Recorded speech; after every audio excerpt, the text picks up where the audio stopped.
За сайн байцгаана уу хүүхдүүд ээ. Бид өнөөдрийн хичээлээр дараалсан 2 ба 3 гээгүүйлэгчийн дүрмийг үзнэ.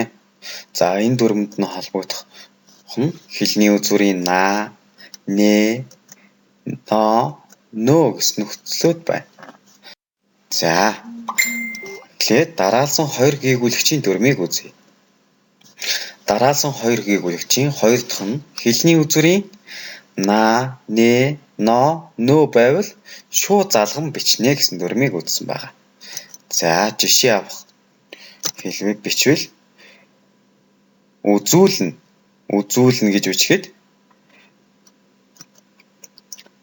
эхний гээгүүлэгч нь нийл, хоёр дахь гээгүүлэгч нь хэлний үзүүрийн энэ байна. За тэгвэл хэдүүлээ шууд залган бичнэ. За харуул нэмэх нь на. За харуулна гэж шууд залган бичсэн байна. За дараагийн жишээ оройд нэмэх нь но.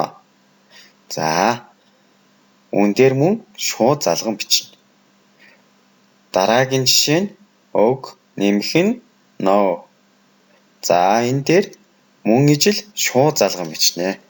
За дараалсан 2 гээгүүлэгчийн дүрм маань энэ байна. За дараагийн дүрм маань болохоор дараалсан 3 гээгүүлэгчийн дүрм байна.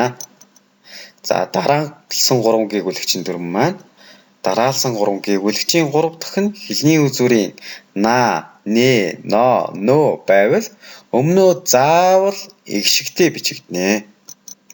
За жишээ аваад хэлэх юм бол ажиглагд гэдэг үгдээр на гэсэн дагуулс алгасан.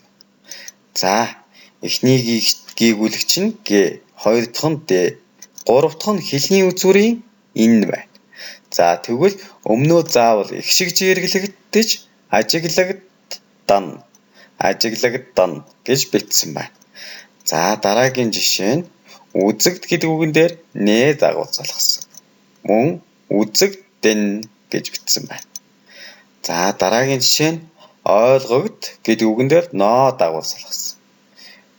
Мөн ижил ойлгогдоно гэж эгшигж эргэлэгдэн бичигдсэн байна. Өгөгд нэмэх нь но. Өгөгдөн. За дараалсан 3 гээгүүлэгчийн дүрм маань өмнөө заавал эгшигтэй бичигдсэн байна. Анхаарал тавьсанд баярлалаа хүүхдүүд ээ.